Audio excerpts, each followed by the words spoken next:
écoutez, j'ai décidé de refaire une vidéo de présentation DVD Blu-ray parce qu'à mon grand étonnement, ben, la première vidéo de présentation fonctionne bien, donc je pensais pas que ça.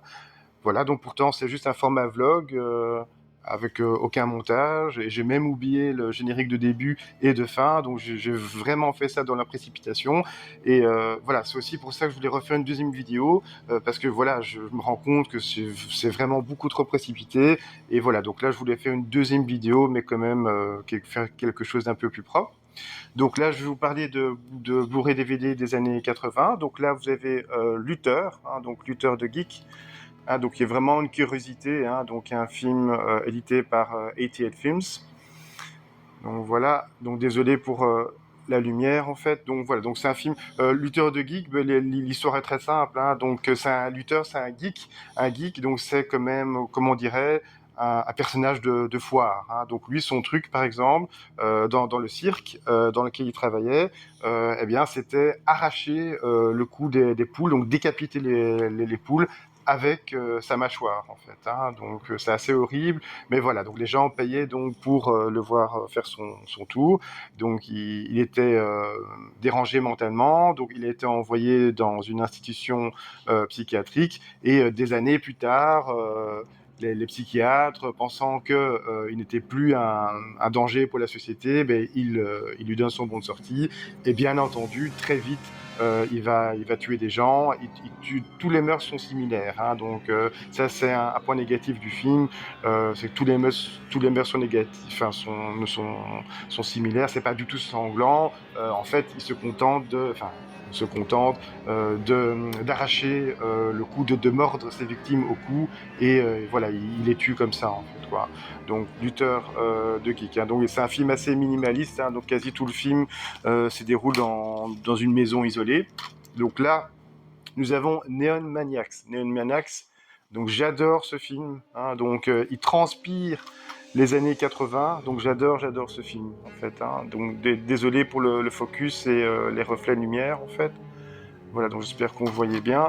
Donc j'adore ce film, donc j'en ai fait une vidéo, mais voilà, je pense que ça fait partie de ces films où je vais refaire complètement la vidéo. Ah, donc c'est un film de 85 ou 86 qui est ultra généreux, on a vraiment un gros bestiaire. Hein, donc bon, il n'est pas super gore, mais il transpire les 80s. Hein, donc c'est une des choses que j'adore dans ce film, c'est... voilà, donc les 80s sont présents vraiment... Euh, que ce soit par la coupe des cheveux mulet, par la coolitude des personnages, par la musique au synthé, par les néons, hein, Neon Maniacs, par les dialogues en fait, enfin tout transpire les 80s. Et puis on a une super scène de concert live. Hein. Donc d'ailleurs, cette scène se retrouve dans une de mes vidéos. Hein. Donc j'ai fait une vidéo, c'est un des tropes du slasher. Donc c'est les concerts live pendant le film. Hein. Eh bien le héros joue dans un concert et là j'adore ce morceau. J'adore ce morceau. Il est aussi ultra typé 80s. Hein. Donc la musique, voilà. Ce qui est juste dommage dans ce film, c'est la façon dont on tue les monstres, qui est un peu trop simple pour moi en fait. Et le film a aussi un côté méta. Parce qu'une des héroïnes, c'est une réalisatrice de films d'horreur, mais c'est une toute jeune. Hein, elle a 15 ans, 16 ans en fait. Et, mais voilà, mais déjà à 15 ans, 16 ans, elle commence à réaliser des films. Et voilà, donc ça donne aussi un petit côté méta au film sans qu'il soit lourd. Hein, donc vraiment, très très chouette film, Neon Maniacs. J'adore. Super généreux, super fun. Les héros, ils sont sympas, ils sont likeable, en fait, vraiment excellents, en fait. Hein. Donc là, nous avons Maniac Cop, donc le premier.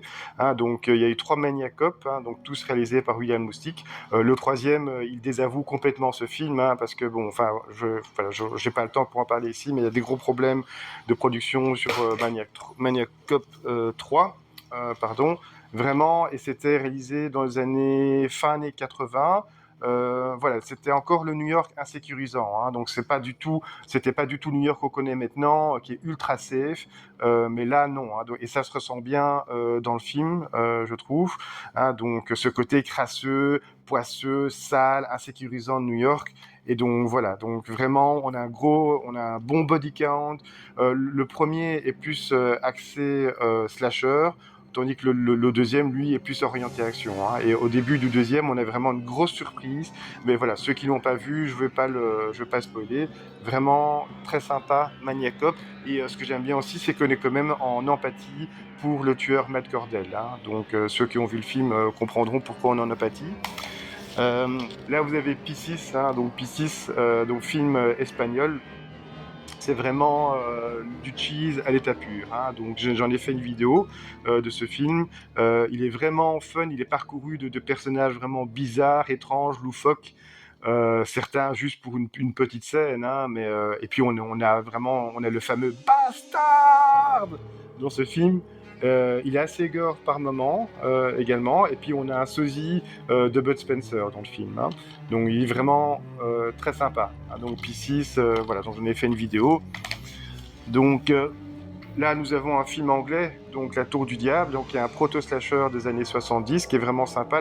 La narration est assez étrange, hein, donc c'était assez inédit, en tout cas pour un slasher, la narration est assez étrange. Il y a un super travail sur la décoration, sur les décors, sur la photo, vraiment très bien. On a même un peu de nudité en fait, hein, donc ce qui est surprenant pour un film du début des années 70 anglais. Voilà. Donc nous avons deux Boogeyman de Uli Lommel, hein, donc il n'a rien à voir avec le film qui est sorti il n'y a pas longtemps. C'était une grosse merde en fait ce film, que je l'ai vu au cinéma d'ailleurs. Donc là, il n'y a rien à voir. Donc là, je parle vraiment du film de Uli Lommel du début des années 80. Suzanne Love, qui est sa femme, joue encore dans ce film parce que Suzanne Love, elle a joué quasi dans tous les films de Lommel, hein. Donc c'était un peu la Sherry Moon de l'époque. Un film vraiment étrange. Il fait un peu penser à Final Destination par certains aspects. Et le tueur a vraiment... c'est très spécial. Donc ceux qui n'ont pas vu le film, voilà, je vais pas trop en parler, mais le tueur, c'est quelque chose, en fait, hein. Donc, voilà. Et donc, j'aime bien ce film parce qu'il a un côté documentaire. Il se déroule vraiment dans l'Amérique profonde, rurale, dans une ferme. Et voilà, donc j'aime bien aussi ce film pour son côté Americana, documentaire, hein, vraiment pris sur le vif. Intruder, qui est un film que j'adore, en fait, hein. Donc là, donc, je pense que mon DVD est cut, malheureusement. Un film qu'il faut vraiment voir uncut, hein, parce que le gore est super bien foutu, c'est super généreux, les mœurs sont vraiment variées, la réalisation est super, hein, donc que ce soit au niveau du montage, que ce soit au niveau de la gestion de la caméra, il y a des super mouvements de caméra, il y a des POV shots vraiment très imaginatifs, hein. Donc par exemple on a une vue subjective d'un caddie par exemple, hein, donc c'est le point de vue d'un caddie. On a aussi le point de vue d'un téléphone, oui, d'un téléphone. Donc voilà, vraiment à voir en fait, hein. Là nous avons Aerobic Killer, hein, donc qui est vraiment un slasher du début, fin années 80, mi des années 80. Voilà, donc j'ai pas grand chose à dire. Il y a un petit tus à la fin, les mœurs sont ultra répétitifs, mais voilà, il y a quand même un gros body count, on a la nudité, on a un petit twist à la fin, mais voilà, à part ça, j'ai pas grand chose à dire sur ce film. Voilà, donc ça c'est Murder Rock, donc c'est un Fulci, donc c'est un des derniers Fulci. Voilà, on sentait qu'il était vraiment malade, donc c'était vraiment la fin malheureusement pour Fulci. Je pense qu'il est décédé en 90 ou 91, je sais plus. Voilà, mais c'est un film que j'ai réévalué, hein. Donc évidemment, si vous n'aimez pas l'aérobic, si vous n'aimez pas la danse, ce film n'est pas fait pour vous parce que Fulci est surtout intéressé pour les scènes de danse, pour filmer ses actrices lorsqu'elles dansent, scènes de douche, etc. Mais voilà, mais malgré tout, il y a quand même une petite atmosphère. Il n'est pas du tout gore, par contre, hein. On pourrait penser Fulci c'est gore, mais non. Donc ce film-là n'est pas du tout gore. L'arme du tueur, c'est assez inédit. C'est une grosse épingle à nourrice, et il se contente de tuer ses victimes en plongeant donc cette épingle dans le cœur de ses victimes. En fait, hein. Voilà, donc c'est un mélange entre slasher et giallo, donc Murder Rock. Là, nous avons Don't Go in the Woods Alone. Donc, il existe un DVD de chez Uncut Movies. Là, malheureusement, c'est un DVD cut. Donc là, on voit vraiment que c'est cuté, malheureusement. Il faut vraiment le voir uncut. Donc, il y a quand même deux, trois bonnes scènes gore. Donc, le film est hyper généreux au niveau victimes. Il y a énormément de victimes dans ce film. Je pense qu'il doit y avoir une vingtaine de victimes. C'est assez énorme. Il y a un bon usage du setting aussi, donc la nature, la campagne, la montagne, c'est assez bien filmé dans le film, mais voilà, sinon on va pas se le cacher, il est vraiment pas terrible, et la bande son, la musique est incroyable dans ce film, vraiment la bande son c'est quelque chose de spécial en fait. Euh, Là, nous avons Prom Night, donc c'est un petit classique du début des années 80 avec Jamie Lee Curtis et Leslie Nielsen. Voilà, mais j'ai pas grand-chose à dire. Le film est vraiment pas passionnant. La partie slasher, ça commence vraiment dans son dernier tiers. Il se passe pas grand-chose. Il y a beaucoup de scènes de danse, des couples qui parlent entre eux, beaucoup des scènes d'exposition. Voilà, mais il y a une bonne scène de poursuite. Il y a une bonne scène de poursuite dans le film, donc ça, c'est un bon point. Là, et là, nous avons le campement de l'horreur, donc Cheerleader Camp, donc en VO. Vraiment un film super sympa, donc assez fun, donc on s'ennuie pas. Il est ultra cheesy, donc il est ultra cheesy. Il est vraiment pas, il faut pas prendre ce film au sérieux. Mais je dis ultra cheesy, mais il y a quand même une bonne balance entre. J'ai revu il y a pas si longtemps que ça, enfin pas si longtemps, il y a un an environ. Et voilà, dans mes souvenirs, c'était un film avec plus d'humour. Il y a quand même pas mal d'humour, mais il y a aussi allez, il y a un bon équilibre entre humour et slasher, on va dire. Et il y a aussi un peu de nudité. Les personnages sont vraiment over the top. Oui, il y a des scènes un peu étranges parce qu'il y a l'héroïne fait des rêves, donc ça renvoie à des. Donc du coup, le réalisateur il peut se permettre des scènes vraiment ultra étranges en fait. Voilà, et les meurtres sont assez variés aussi, donc vraiment sympa. Voilà, donc ça c'était pour les films des années 80. Donc maintenant je vais parler donc de deux trois films des années 90 et ou des films plus récents. Donc là, nous avons vraiment. Ça, c'est le fond du panier. Donc, nous avons Weekend en Enfer, qui est vraiment un tout petit slasher sans budget. L'acting qui est vraiment amateur. Voilà, j'ai pas grand chose à dire. Mais voilà, il fait partie de ces films qu'on peut trouver dans les bacs à 1 ou 2 euros, dans les cash converteurs. Voilà, donc j'ai pas grand chose à dire. Il est pas gore du tout. L'histoire est assez confuse. Le body count est vraiment très faible. Il n'y a même pas de nudité, il me semble. Enfin, j'ai pas grand chose à dire. C'est vraiment du slasher bas de gamme lambda en fait. Euh, Là, donc c'est aussi un. Je pense que c'est un Australien celui-là en fait, mais je suis pas sûr. Donc c'est aussi un slasher lambda, mais je l'aime bien quand même parce qu'il y a une ambiance quand même assez étrange. Voilà, c'est vraiment du tout petit budget, donc faut vraiment avoir une certaine tolérance. Donc sinon vous n'allez pas aimer. Alors là, nous avons Slashers. Donc Slashers, je pense c'est de Devro, le réalisateur. Il est vraiment très sympa. Il est juste le problème, il est juste un peu long. Donc il fait vraiment penser à Running Man, donc ou même avant Le Prix du Danger, donc film de Boisset. Voilà, donc ça fait vraiment le pitch, c'est vraiment ça en fait. Donc c'est des gens qui sont envoyés en pâture. Ils doivent faire face à des tueurs. Donc chaque tueur, ils ont chacun leurs caractéristiques et le tout est filmé en fait. Donc c'est une TV réalité, mais d'un genre très morbide.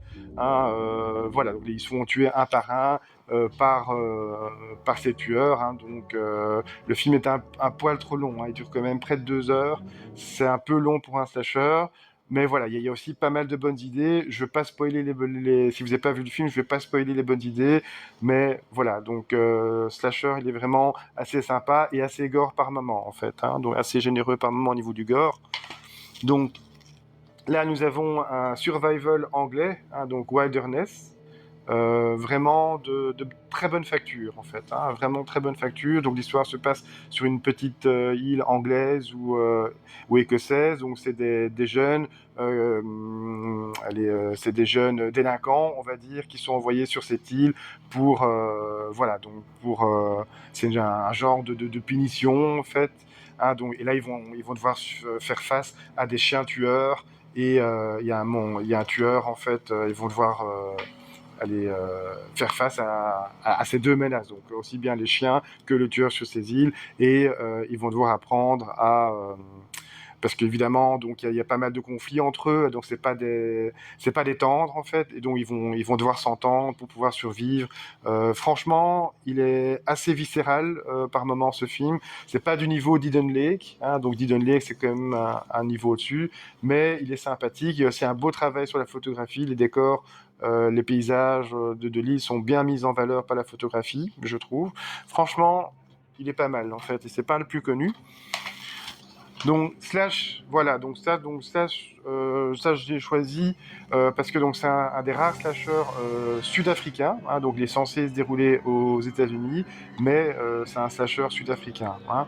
Donc j'aime bien les chansons, donc c'est un groupe de musique, hein, donc il décide d'enregistrer un album dans une ferme. Et malheureusement, donc ils vont se faire tuer un par un tueur assez massif en fait. Donc l'histoire c'est vraiment basique, hein, mais voilà, c'est une curiosité parce qu'il n'y a pas énormément de slashers sud-africains. Donc celui-ci en fait partie. Et puis on a un chouette casting également en fait. Voilà, il est pas hyper gore non plus, il y a pas de nudité, mais voilà, donc il est vraiment sympathique et je trouve que il est assez soigné. Hein. Visuellement, le film est quand même assez soigné. Je dis pas qu'il y a énormément de budget, mais voilà. Et puis j'aime bien il y a les deux chansons qui parcourent le film. Donc ces deux chansons qu'enregistre le groupe, elles sont assez sympathiques en fait. Hein.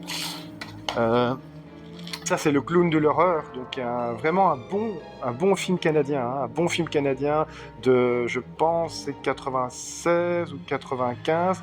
On a quand même un super casting. Hein. Hein, donc Margot Kidder, James Duval et, chose étonnante, Christopher Plummer. Hein. Christopher Plummer, acteur canadien. C'est étonnant de voir Christopher Plummer jouer dans ce film, alors qu'un an plus tôt ou un an plus tard, il va jouer dans Insider, en fait, hein, de Michael Mann, hein, donc Révélation en français. Hein. Donc c'est vraiment étonnant de le voir dans ce film. Mais voilà, donc j'aime beaucoup ce film parce il y a une grosse vibe 80s qui parcourt le film. Les personnages sont assez sympathiques. La photographie est vraiment bien soignée.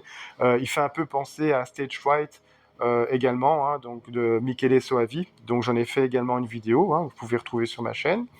Et vraiment, et j'aime bien le lieu, donc le lieu où se déroule le film. Il est bien utilisé également, hein, donc l'opéra. Et j'aime bien les chansons qui parcourent le film. Comme j'ai dit, les personnages sont sympas, la photographie est soignée aussi. Franchement, le conte de l'horreur, c'est vraiment c'est du bon en fait, quoi, vraiment. Donc là, ça c'est le dernier film dont Justin Kurzel a parlé sur sa chaîne, enfin pas sur sa chaîne, sur son site, The Hysterical Lives, donc Killer Instinct. Voilà, donc c'est vraiment du slasher de base hein, des années 90, mais il y a quand même Corbin Bernsen qui joue dedans. Il y a pas mal de problèmes au niveau montage, l'histoire parfois c'est assez confus. C'est pas hyper gomme, voilà, on a quand même une variété au niveau des meurtres. Mais voilà, j'ai pas grand chose à dire, mais voilà, il est sympathique. Il est sympathique. Euh, Butcher, qui est vraiment excellent, hein, d'Adam Green. Hein, donc, il a réalisé 3 ou 4 Butcher, hein, donc avec le tueur Victor Crowley. Ça, c'est vraiment, il est très typé 80s, même s'il date de 96 ou 97. Il est ultra gore, c'est ultra généreux, c'est ultra fun. La musique de générique de début, elle déchire vraiment. Ça te met directement dans le bain. Les personnages sont vraiment over the top, ils sont attachants. J'ai une mention spéciale pour l'asiatique. Et on a Tony Todd qui fait une petite apparition également dans le film. Hein. Donc c'est vraiment excellent. On a un gros body count. Il y a un super travail sur les décors, magnifié par la photographie. Ça se déroule dans les bayous. Donc encore vous parler de deux films. Donc ici donc il s'agit de El Arte de Morir, hein, donc c'est un genre de slasher, hein, donc un slasher espagnol. Hein, donc j'aime bien découvrir des films d'autres pays hein, également. Hein, donc il n'y a pas que les États-Unis ou l'Australie en fait. Hein, mais voilà, donc ici, donc c'est une petite curiosité. Franchement, il est vraiment vraiment sympa, hein. Donc il fait aussi penser un peu à Final Destination, hein, mais version espagnole, hein. Je trouve les personnages assez bien écrits. Bon, évidemment, c'est pas ouvre les yeux, hein, donc c'est pas de ce niveau-là. Mais voilà, c'est quand même une petite curiosité, El Arte de Morir. Donc franchement, je trouve le film assez bien écrit, et puis on a un twist à la fin. Mais donc j'en dirai pas plus, mais voilà, il fait partie des bons films de genre espagnol. Et enfin, pour terminer, nous avons Le Phare de l'angoisse, hein, donc Le Phare de l'angoisse, qui est, donc désolé, on voit pas bien, qui est un film anglais, donc un film anglais qui se passe sur un phare, hein. Donc il est vraiment super sympa. Donc on a un bon body count, la photographie, je trouve la photographie super soignée, surtout dans la partie du phare. Et la scène qui se déroule dans la toilette, elle est géniale, quoi. Elle est super, c'est super tendax. Super tendax, c'est super. Le film est super bien shooté, vraiment visuellement. Le film est très beau, il est magnifique ce film, hein. Et le tueur, il est assez implacable, il est assez. Allez, c'est un tueur mutique, hein, donc c'est vraiment le tueur classique, typique des slashers, hein. Donc il a le seul truc qui est un peu dommage, donc c'est que les meurtres sont un peu similaires, tous similaires. Mais voilà, mais le tueur, il est vraiment implacable. On a quand même un bon body count. C'est vraiment visuellement, c'est soigné, hein. Donc et l'histoire est assez simple, hein. En gros, donc c'est un tueur en fait qui normalement doit se faire transférer dans une prison en fait, et donc pour ça il est dans un navire, donc le navire malheureusement il va avoir une avarie, et le navire va échouer, et il va tomber, il va s'échapper en fait, hein, et il va atterrir donc sur cette petite île, hein, où il y a le phare, et il va commencer à tuer un par un donc les habitants ainsi que les rescapés du navire en fait, hein, parce que tout le monde ils prennent une barque, hein, donc et ils s'échappent sur cette île en fait, et un par un ils vont se faire décimer par ce tueur implacable et mutique. Donc film de Simon Hunter. Je sais pas ce qu'il a fait d'autre comme film, Simon Hunter. Vous pouvez me le dire en commentaire. Mais vraiment c'est un très très bon slasher anglais. C'est pas un des films les plus connus en fait, hein, donc mais vraiment le phare de l'angoisse c'est vraiment à voir en fait, hein. Donc très bon, très très bon, très très bon. De Justin Kurzweil, il en a parlé sur son site. D'ailleurs, donc maintenant je vais vous montrer cette petite présentation, hein, donc du site de Justin Kurzweil, et dans une autre vidéo, je parlerai du podcast, hein. Donc c'est un podcast qu'il a avec Nathan Johnson, Joseph Henson et Eric Raffle. Donc Eric Raffle, c'est un Irlandais. Nathan et Joseph, c'est des Américains du Sud. Je pense qu'ils sont du Tennessee. Voilà, évidemment, vous allez me dire oui, c'est en anglais, mais voilà, en tout cas pour ceux qui comprennent bien l'anglais, ben, je vous recommande également leur podcast. Donc ça, j'en parlerai lors d'une prochaine vidéo. Donc voilà, ben, écoutez, là, je vous lance la présentation du site de Justin Kurzweil, et on se dit à la prochaine. Alors, merci. Oui, bonjour. Bah, écoutez, ici donc j'ai envie de vous parler de l'excellent site de référencement, hein, de Justin Kurzweil, qui est un Anglais. Maintenant, il habite depuis quelques années, il habite les Canaries. C'est vraiment pour moi la référence, hein, donc pour le référencement au niveau slasher et giallo, hein, donc il ne parle pas que des slashers mais également des giallo. Et donc là vous allez voir il y a trois périodes différentes pour Justin, hein. Donc la période psycho à gogo qui s'étend entre 27 et 77, la période overkill qui s'étend entre 78 et 84, et également la période post-modern murder qui s'étend entre 85 et de nos jours. Donc là, on va voir un peu Postmodern Murder, par exemple. Donc là, vous voyez, donc tous les films, donc c'est par ordre chronologique, hein. Donc là, vous voyez, ça s'étend donc de 85 à de nos jours, en fait, hein, donc de 2023. Et voilà, il y a vraiment critiqué énormément de films, hein, donc par exemple The Ward, hein, donc de Big John, hein, donc qui est pas franchement une réussite, mais voilà, tout le monde critique ce film, et voilà, je trouve qu'il y a bien pire si on le prend comme un slasher lambda et pas vraiment un film de Carpenter, on va dire. Mais franchement, ça va. Donc j'ai déjà vu bien pire. Donc voilà, je l'avais vu au bif. Donc par exemple, on va voir dans la partie Overkill, hein, donc là, vous voyez, toutes les périodes sont détaillées, toutes les années. Donc là, vous prenez 81 par exemple. Et là, vous prenez par exemple Final Exam. Et là, il donne l'année de donc quand à quelle période le film est sorti. Donc là, nous avons 1980. Il donne sa cotation. Donc vous voyez ici, là, il donne 2 étoiles, hein, donc c'est toujours sur 5. Et également le level de cheese, hein, donc à quel point il faut prendre le film au sérieux, le niveau d'humour du film, on va dire, le côté décalé. Donc ça, c'est le cheese, en fait, hein. Donc là, il donne le réalisateur, il donne les acteurs, euh, il donne le body count, hein, donc comme vous voyez ici. Donc là, on a un body count de 11. Et également, il dit oui, les femmes tuées, les hommes tués, en fait, hein. Et également la façon dont ils ont été tués, hein, comme vous voyez ici. Enfin, et vous voyez, il y a les photos, évidemment. Il donne son avis, il donne des avis, euh, des petites anecdotes sur le film. C'est vraiment très, très complet, en fait, hein. Donc là, on va voir un autre, par exemple. On va voir, alors, on va voir The Fifth Court, par exemple, donc qui est un giallo, un assez bon giallo de Bazzoni. Donc voilà, on voit qu'il est sorti en 71.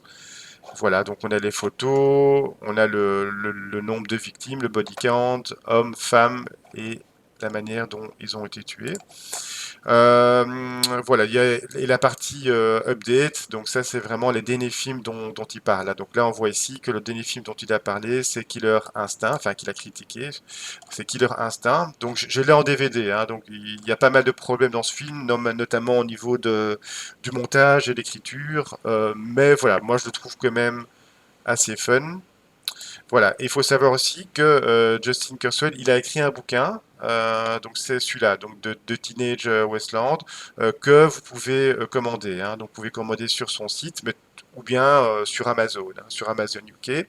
Voilà, donc je l'ai acheté, hein, mais je sais plus où il est quelque part chez moi. Et voilà. Et vous avez également des interviews, hein. Donc, comme vous voyez ici, par exemple, il a interviewé Paul Kellman. Donc, Paul Kellman, un des acteurs principaux de My Bloody Valentine, hein. Donc, vous voyez ici son interview. Et donc, ouais, il est décédé il n'y a pas longtemps. Il est décédé en 2022, je pense, 2021, je ne sais plus. Et voilà. Donc c'était juste comme ça, une petite présentation du film. Et bon, je comprends ça en anglais, mais pas de panique, hein, puisque vous pouvez de toute façon, via votre navigateur, vous pouvez sous-titrer, hein, bien entendu, en fait, hein. Voilà. Bah, écoutez, c'était juste une petite présentation de son site. Et après, je vais parler brièvement aussi de son podcast, hein. Donc on se retrouve juste après.